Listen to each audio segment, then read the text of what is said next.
Welcome back to the latest episode of the CGA Tour podcast. Welcome back to the latest episode of the CGA Tour podcast. As always, here I'm your host, Calvin Glen Alexander, and I'm joined today virtually by Jay Carlson, but in person, of course, by Alexi Bollwerk. Alexi, how's it going?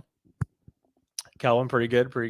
Just bummed from the other day. Yeah, you said pretty good. I got to be honest. Yeah, I'm no, not doing great. I'm actually not I'm not good. doing great. I'm not doing great. I lied. Information that's been revealed to me in the last hour has not made me sure that I'm not feeling great either. Jake, how are you doing though? Maybe Jake's doing good.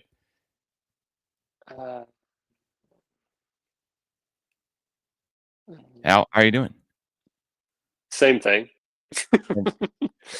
Yeah, just let out kind of like a big sigh there. Yeah, it was big sigh of disgruntledness. Is that a word? Yeah, I don't know if that's a word. We're saying that's a word. Anything's a word that we want it to be today because, of course, as an Oklahoma State fan, except money. Except money. Well, as an Oklahoma State fan, you know where I'm going with this. We saw the Big 12 championship. Two of us in person, one on TV. Shout out to 2 weeks in a row of us having one person watch on TV and two people in person. So shout out to Props for last week for joining, basically, is my point. But, back-to-back weeks recording a podcast in Oklahoma City. Usually I would say a lot of fun, we're doing great, whatever, all this type of stuff. Instead, I got to say, last week's podcast, great. We were excited. There was hope. The future was bright. This week's podcast, it's not all doom and gloom. We're still a good football team, etc. But Jim Knowles is out, and we lost the Big 12 championship to Baylor in annoying fashion, to say the least. Right? You say annoying fashion? Yeah, that was brutal. It was just the whole thing was just brutal. Everything that's happened these last couple of days. I mean, it just feels like every day something bad is happening, and like just a total letdown. Yeah, if any OU fan wants to take a peek inside of OSU fandom for a second here, which I'm sure everyone's just dying to do, I'll say it this way. It's like having one great week and then the rest of the weeks being rough. As an OU fan, I think it's the opposite. It's having a lot of great weeks and then 1 week being rough. Oh, we lost to K-State this week. Dang it, doom and gloom, everything's over. And then you win the Big 12 every single year besides this year. Yeah, I mean, it's just a peek inside OSU's mindsets here. In case anyone's curious, really, right? Like, that's just my point.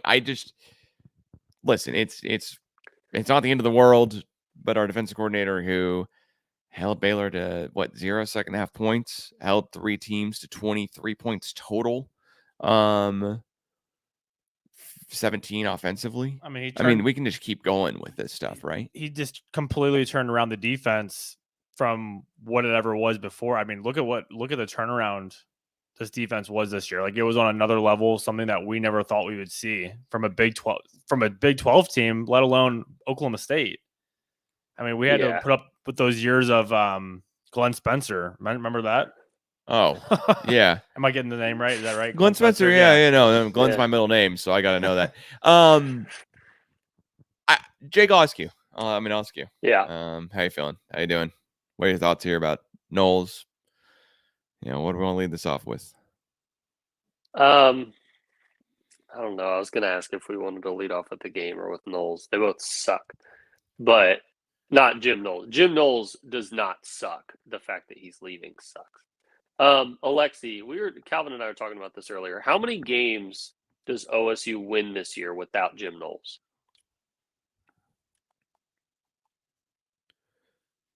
I'm sorry. Did you ask me something? Yeah. I'm sorry. Yeah, my headphones just popped out. Can you repeat that? I'm sorry. How many games does OSU win this year without Jim Knowles? Oh my gosh.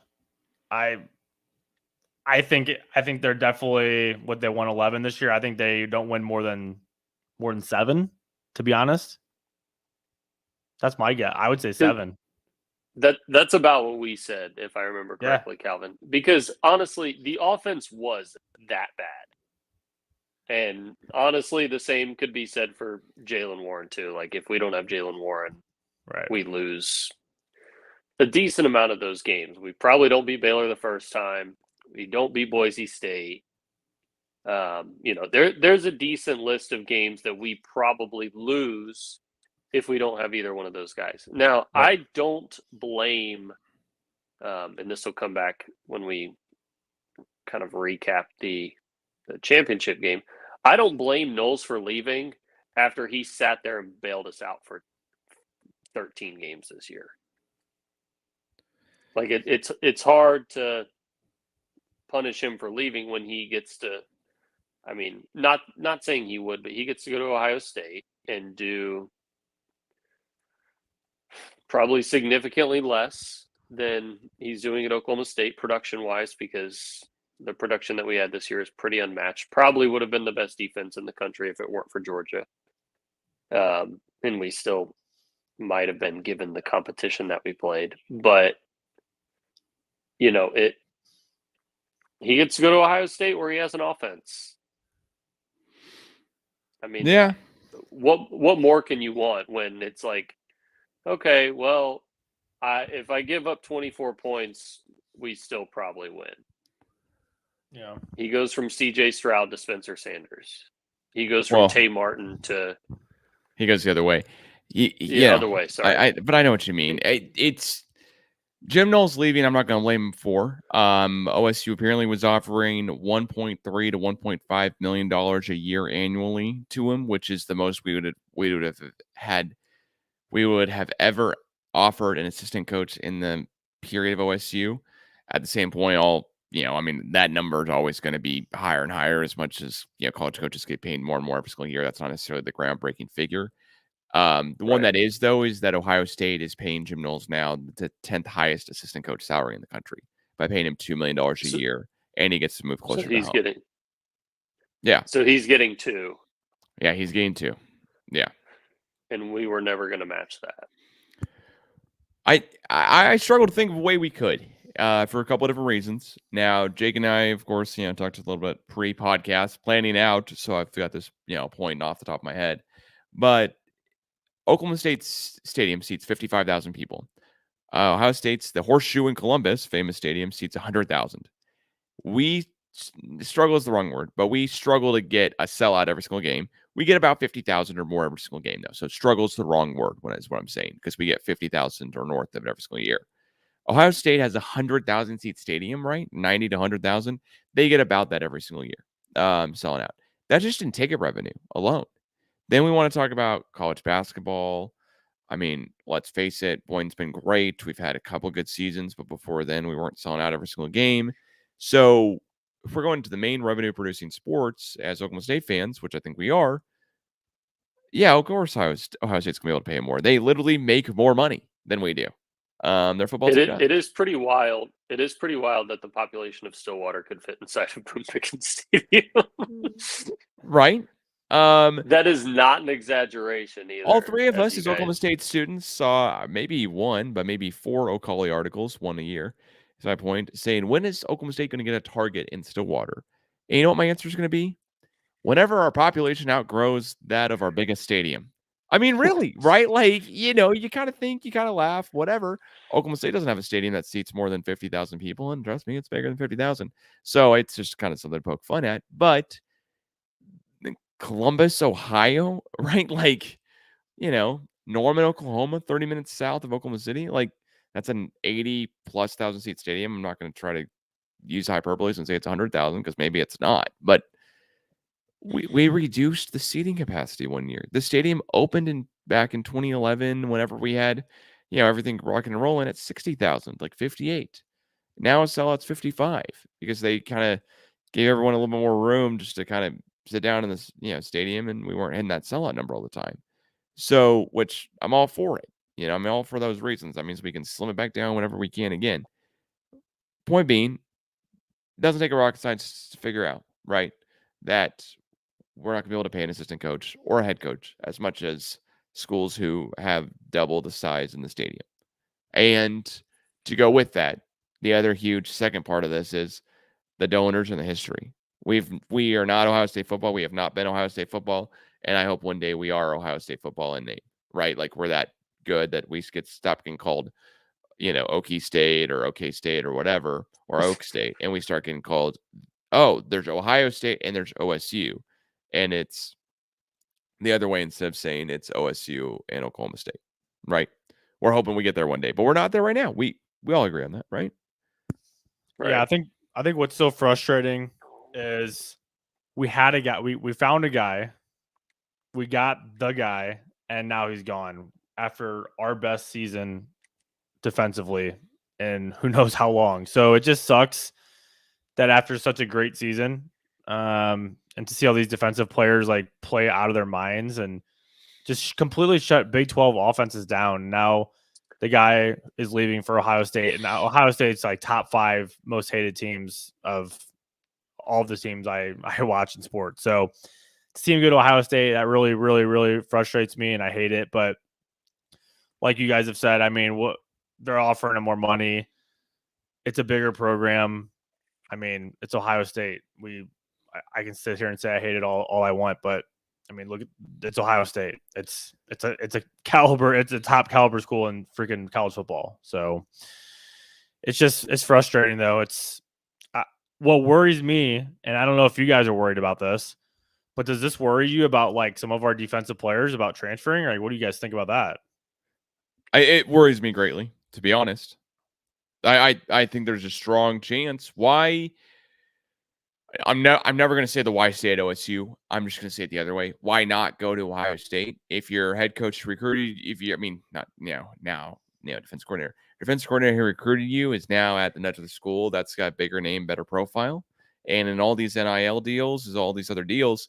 I think the one reason would be they don't want to leave home. They know what this is. That's the big deal. But you can't tell me there's not like a 10 to 20% chance in their mind today, this second, that they're going, well, if Knowles called and offered me, I would think about it. I mean, Colin Oliver, Edmond, Oklahoma. Hard for me to imagine he's going to go to Ohio State. He wasn't recruited there, etc. But then again, he plays out his sophomore year. It goes worse than his freshman year. And all of a sudden he thinks about it, right? Like there's that too. I mean, these guys love Jim Knowles. We all know that. We just wish the deal had gotten taken care of, period.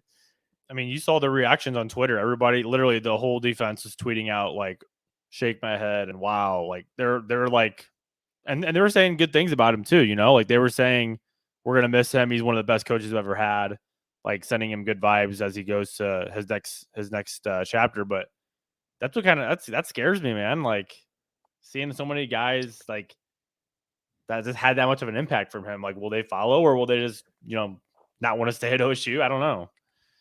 Well, doing a little more research, just one other thing I want to add.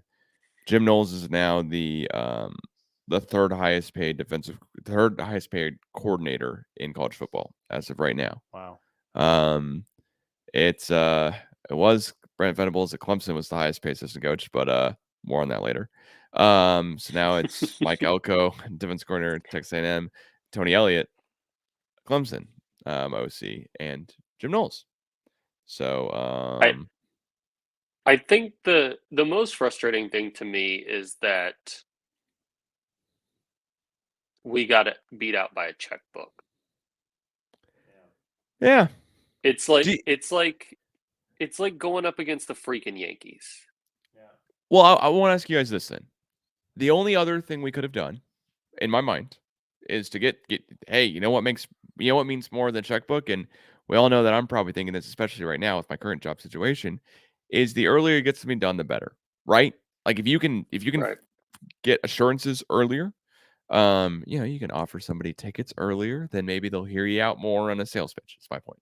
But that being said, do you think if we had offered Jim Knowles, the 1.3 before the season started or something, or we kind of knew what we had, right? Let's say, we'd offered him mid-season during the bye week, whatever it may have been, that would have made a difference? Because I think that's the only other shoe we could have played here that would have changed anything. It's the only other one is just offering him earlier.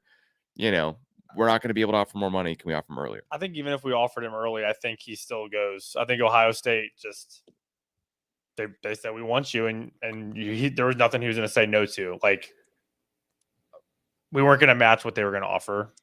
Yeah, I just don't see it. I don't see it at all.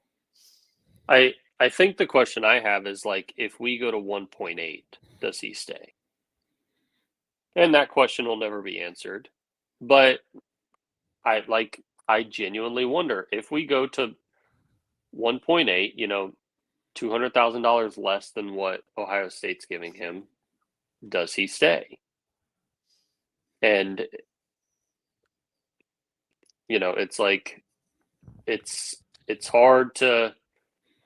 I told Calvin this earlier, Alexi, but it's almost like Gundy tries to like Billy Bean everything, and we don't know how much this is on him, but it's like, you try to find the cheap option, and I know that's because a lot of the time they just can't afford what Ohio State can afford. They can't Right. afford what Alabama can afford.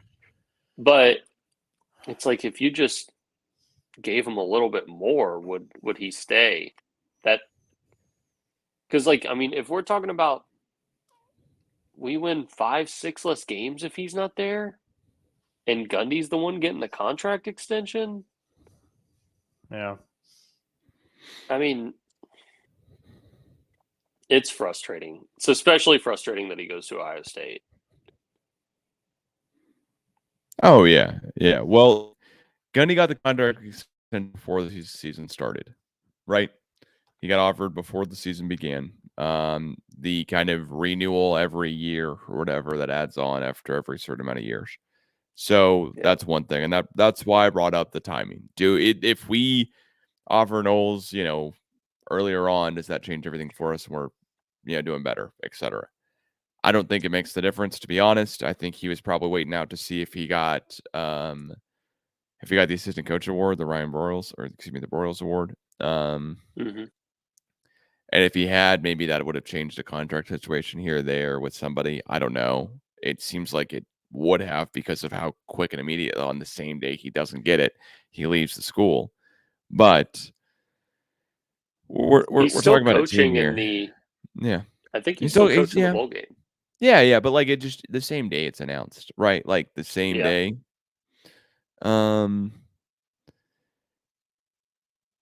There's some fun stats here that I looked up on sportsreference.com, right? So points a game OSU scored this year. Do you guys, Alexi, I'm able to see the screen here. Do you want to take a guess how many points we scored in a game on average? Oof. 31. Yeah, 30.6. 51st out of 130 in the country. All right. Was it really? Yeah, it's 30.6 points a game. Yep. All right, now take away the TCU game. And then I want to know how many points we scored a game. TCU and Kansas. Yeah, TCU no and one Kansas. wants to hear me do math live on this show. Do you want to guess what ours was last year?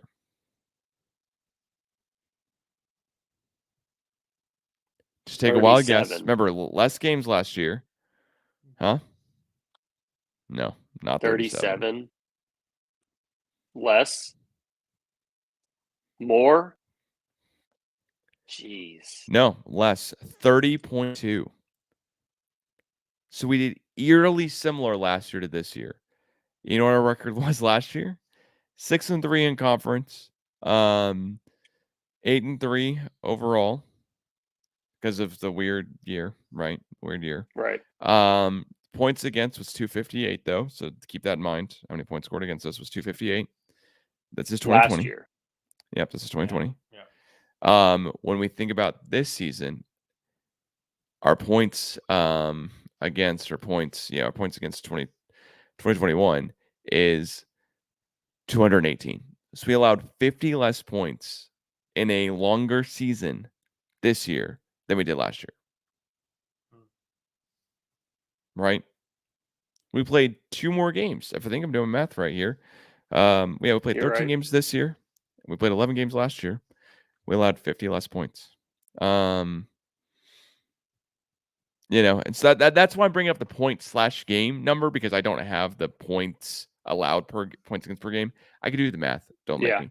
So that's my point here. We were a really good football team last year if our defense was as good as our team had been this year. That's the key thing. Like, that's the key big thing here, is that our defense really would have got so much better this year. Now, that's without Trace Ford for most of the entire season on defense. Yep. That's without Trey Sterling for at least a couple of games maybe half the season. I forget exactly when he left for injury when he came back. And that's with other injuries across our defense. We had Brock Martin go out during the game. We've, got some other issues. We have Jason Taylor's playing backup for Trey Sterling. So he's a very good backup, especially since he blocked the field goal against Boise State. But with all that being said, defense does make a difference. Defense basically is the telltale sign here of, oh, well, this year we went 8-2 in conference, but last year we went 6-3 in conference. Key differences here is, we didn't allow that many points. We allowed 50 less. Well, and so and this brings me back to the offense, which I guess, we can segue into that hellstorm. But it's pretty bizarre that our offense, based on points, was worse last year than it was this year, because our offense this year sucks. It is really, really bad. And it really hinged on two players. It was either Tay Martin or Jalen Warren, rarely at the same time. To no fault of their own, but rarely at the same time. The only difference is you can snap the ball and hand it to Jalen Warren. Somehow you have to get the ball to Tay Martin, and the person we have trying to get the ball to Tay Martin isn't very good at it. Well, so would you put in Shane? Would you have put in Shane Illingworth? I would have started Shane from the get-go this year. Okay, but would you have put Shane Illingworth in the Big 12 championship game? Yes. When would you have pulled Sanders, I guess? Any idea? Just you would have pulled him at some point? After the first pick, second pick, third pick, fourth pick, whatever? I would say after the third pick. He threw 2 against OU, still won, still made some dynamic plays, did what he was supposed to do. But you throw 3 picks in a Big 12 championship game against a defense worse than yours. How do you go up against our defense every single day in practice and still go out there and throw picks? Because you're throwing picks in practice. I mean, you want the answer? Yeah. I mean, I said this on the last week's podcast, right? You heard me go on the little rant about it for 5 seconds or whatever, and it was, listen, we are a really good football team except for one main issue, and that's the dependability of our starting quarterback game in, game out, right? We know that we have a decent running game. We know our offensive line isn't the greatest. I had no idea that in a Big 12 championship game, our center going out and our starting quarterback really just throwing 3 hard to excuse picks and 1 that got deflected kill us in the game, except for the fact that our defense still kept us in it, so we had a chance at the end. Because I got to be honest, in that game, I'm not pulling Spencer the whole game. I'm not pulling him any part of the game. I'm not doing it. He led us in on a 90-yard drive that if it had gone 90 yards and an inch, we would have won the game, and we wouldn't be talking about any of this. And so I would not have pulled Spencer the whole time, because you live and die with that guy in the 13th game of the season. You just do. Yeah. It's now if he got injured, if there was a slip up, if he threw 4 picks in the first half, see ya. But it was 1 pick is hard for me to go, yeah, that's completely on him. 3 others, I go, yeah, it's on him. Can't pull a redshirt junior who's put it's tough to do that. He's not been healthy to see the end of the season ever before too. That's fair. I think 4 picks and 8 drastically underthrown balls, I was kind of just done with it, because some of those simple fade routes he couldn't hit them. Everything was short. We got lucky to be on the 1-yard line on that one play, because the dude caught the ball around the running back, caught the ball around the defender. Yeah. because the ball was underthrown. But Well, are we it's, here you know, without let's- Spencer Sanders? I don't know.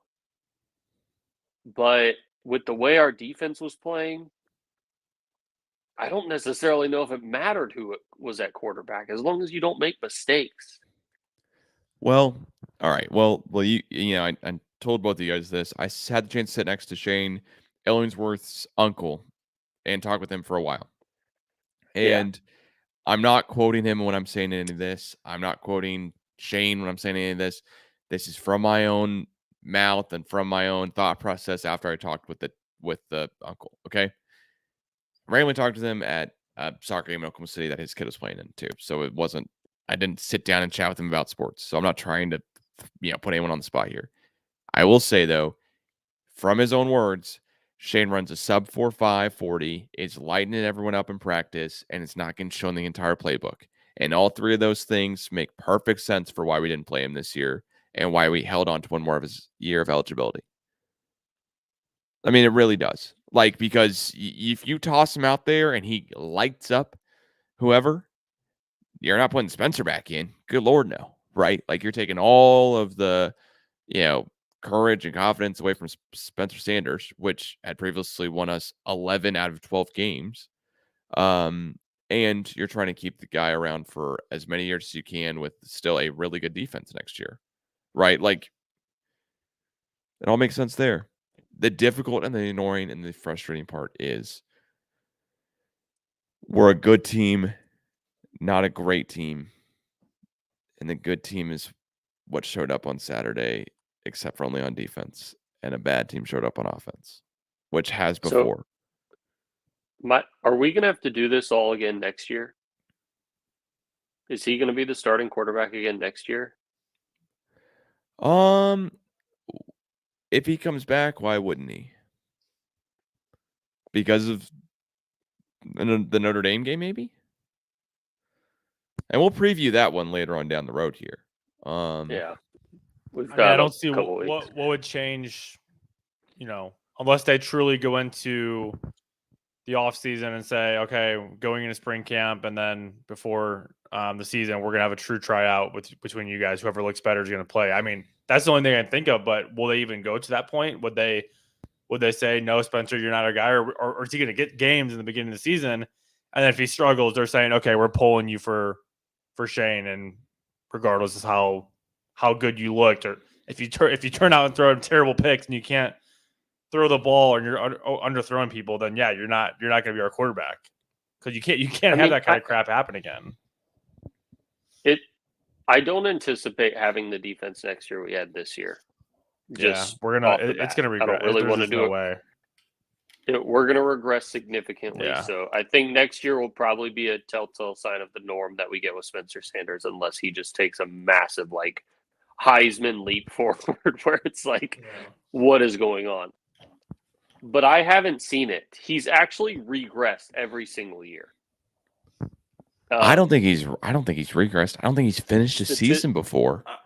I mean, I don't think he's gotten any better. He's regressed. Statistically, sure. But that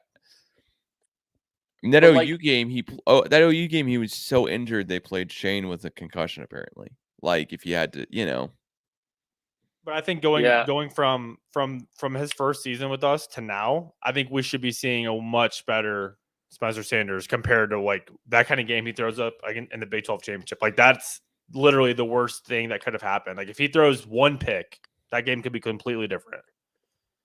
But instead, that's the second worst game we've seen him have.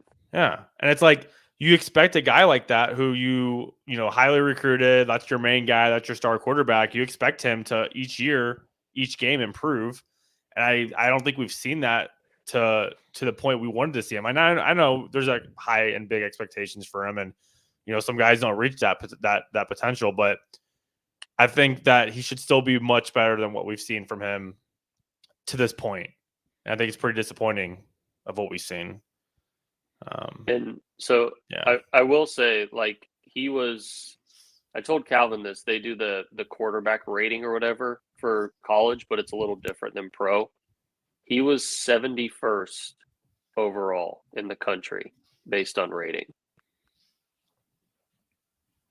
And I'm sorry, if OSU has someone 30 to 50 range, we might not lose a game.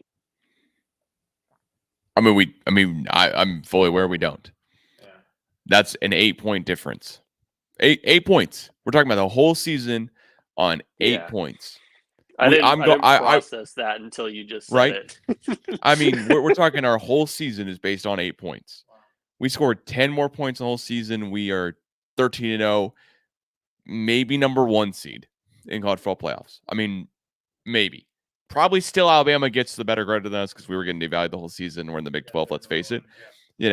But number 2 overall. I'll take it, baby. It hurts a little bit. Sorry if I just got way louder because I had to speak with some more backbone about this. But Spencer Sanders did not get us any points. This is an Oklahoma State team that did not score points this season.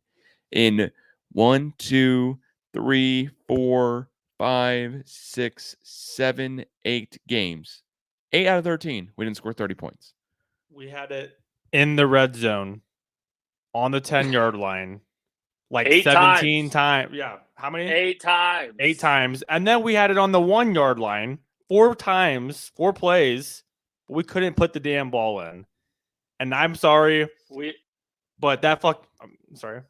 Don't want to cuss. That starts with your damn quarterback right there. If you have a good quarterback, you put that ball in. I don't care what you jump through, you go. You have to get the ball in there. There's just no freaking excuse for it. Oklahoma State ran more plays than Baylor. Oklahoma State ran 17 plays in the red zone and got 0 points out of it. 17 plays in the red zone, 0 points. 17. 17. It was. I think they said we ran. Yeah, it was 17 plays inside the 10, and they got 3 points. And they ran 8 plays inside the 5 and got 0. So my gosh. I mean, the defense. I just want to hype up the defense because we're bringing ourselves down on offense pretty hard here. We're glazing into it. That's so freaking. And we got 9 more minutes in the podcast. So frustrating because we clearly going to do a 2-parter tomorrow night. But our defense never made Baylor go. Excuse me, I'll say it the other way. Our defense only allowed Baylor to score when they had less than half the field to work with. Anytime that Baylor had to go more than 47 yards, they didn't score. Yeah. And what were those all off of? Oh, wait, turnovers. Turnovers. That's so crazy. And a horrible punt. Literally a horrible luck with the punt. Sucks. Okay. I saw it off his foot and I was oh, God. But you know what? That punt's not that bad. If our whole guys line up correctly, we don't have a legal formation for 15 yards. Considering how great Tom Hutton's been this year, it's fine. Well, if they Baylor scored had gotten the 21 ball, points. so Baylor got the ball on the 47, right? 47 plus 15 is Jake. You're the one who teaches here. Alexi and I are fully out of school. 63. 62. 62. I don't know. 62. Yeah. So science.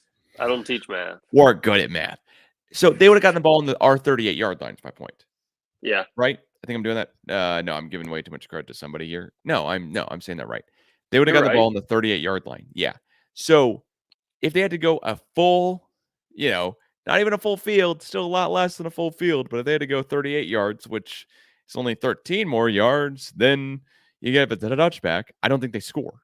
So a legal formation. We were this close because our defense is that good to winning the game. And wasn't that also the drive where they were 3rd and goal? And they just kind of threw up that ball into the back corner of the end zone. And it was the last touchdown. It's going to be a top 10 play. It's going to be a top 10 play for forever. It was that was a picture perfect play in the end zone. When he caught it, Dad, Luke, and we all watched the game together. We all look at each other and go, "Oh my God, did he really catch that? Are they going to show a replay?" And they did. And then it was oh my God, what a catch. Well, the funny thing is, not funny, because I hope he's okay. We hurt their quarterback. We hurt him. His shoulder was hurt because he was getting hit so many times. And it's Alexi, why didn't they just run a quarterback sneak? Why? Why didn't they just run it? And this is where I kind of go back to play calling. What the hell was that? What was it? I don't know why one time they wouldn't have tried a QB sneak and why the hell they were even throwing the ball on the 1 yard line when Spencer was terrible all game anyway. So like, remember that one where they just threw it up and it just was terrible on the one? Like, I think it was third down. Defensive end. I think it was third down. Was it third down? Yeah. Yep. Yeah. To Lacey. Yeah. And I'm like, what are we doing? Like, what are we doing? We're on the 1 yard line. Just don't make it harder than you need it to be. Well, I think we want to mix in a passing play. We had tried to run the ball basically every single time. Well, yeah, so it was like mixing one passing play. Why to Lacey on that play? Oh, that was because we're like, if you're gonna do it, sure, but don't do it to freaking Lacey on that third down for play. sure. But I don't know what happened because clearly we couldn't sub Lacey out. Yeah. Clearly Lacey was in to run block. Yeah. And so was I forget number 98's number name. But clearly he was also in and we didn't sub him out. And that's what sucks. Like, we didn't sub out the guys we should have subbed out to run that play correctly. We don't have. They didn't run an outside run. They didn't run one outside run. Like a designed outside run. And I will say. Yeah. I don't want to put this as a total. I'm not gonna say, oh, this is the reason we lost, because it's not. We should have scored on the 1 yard line no matter what. But it really did piss me off that Baylor was calling that timeout. Did you guys see that where they're calling the timeout and just the refs were like, oh no, just come back on, hurry up, run the play really quick. Like, shouldn't that have been a penalty? It should not have been a penalty from everything I've read. Jake, correct me if I'm wrong. It should not have been a penalty. It should have been a reset of game clock completely, and you're able to huddle or whatever. So it shouldn't have been anything.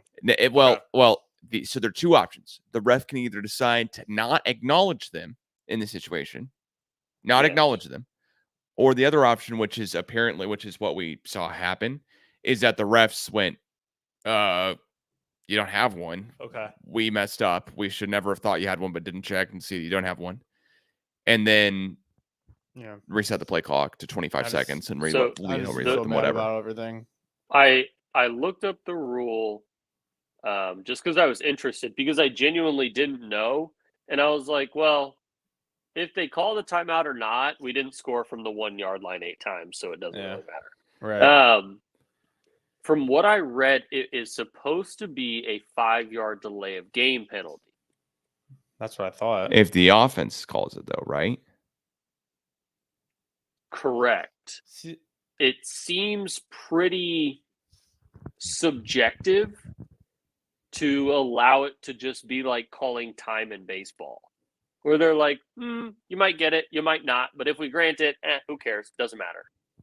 Like, I'm sorry, if you're turned around calling a timeout and we snap the ball and we're standing 5 yards deep in the end zone, but you blow the play dead, then you have a problem. Yeah. Because you granted a timeout that a team does not have. Now, obviously, this did not happen. They completely blew the play dead. I don't necessarily think it mattered, but I think that they should have blown the play dead, told the teams to go back to their sidelines, and just restart. I think they should have basically given them a timeout. Yeah, a timeout, yeah. Basically, that was the only fair thing to do, is to actually, because one team's asking timeout, the other team's going, wait, you don't have to timeout. Why are they calling a timeout? You kind of got to give, it's unfortunate, but you can't just blow the play dead and not. You just call an official timeout. As annoying as it would have been, you basically already put like a hitch in the system, anyways, by completely like slowing the game down. Because I don't know if that was the play we were going to run. I don't know, but clearly they weren't going to change it, so it might have been the same play. Well, to answer your guys' questions, though, real quick, as we kind of end up the first part of the podcast here. Godlewski, our starting center, got injured. He played the last 3 games. He didn't play the last 3 games of the season. He was still injured and didn't play in the Baylor game. And that's reason number probably 1 through 1,000 if I didn't run a quarterback sneak. Now, we ran a quarterback sneak earlier on in the game and had great success with it, but granted, it wasn't the same stakes. What I would have done is ran a quarterback sneak on the drive before he kicked the field goal. Yes, in a perfect world, right? I would have tried it then. Because if you can put 6 on the board, we were down we finished the game down 5, so we're down 8. So you can put the 6 points on the board. You can try to go for a 2. If you don't go for a 2, then you can kick the field goal. But unfortunately, that didn't work out. So you got to take the 3 points there. You have to. It sucks, but you have to, and then go from there. Yeah, I agree with that. Just part one again, wrapping this up. Alexi, correct me if I'm wrong. Calvin and I talked about this. There did not appear to be anybody in the A gaps right next to the guy lined up. There was one guy lined up over center, and then it didn't look like there was anybody in the gaps next to him. Were you seeing the same thing I did? Yeah. I didn't see that. Yeah, I'm on the same page there. I have to imagine if you're and we can all agree, Spencer Sanders is an incredible athlete. If you're the athlete that he is, you walk up there and you see 2 wide open gaps and you snap the ball and just stick your arm over out. Oh yeah, absolutely. Like I think that's, or put Illingworth if you really want to run a quarterback sneak. I don't know. Put in the big body and just drive it in there. I mean, just so frustrating. Just to get to that point and just completely blew it. Yeah. It's annoying as can be. But you know what?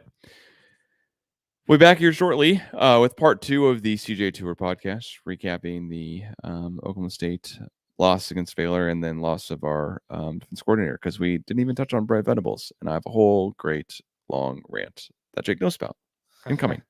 So thanks so much for listening. Catch you in part 2. Please follow at the CGA Tour on Twitter and Instagram to be notified of part 2 when it releases and for more information on the podcast.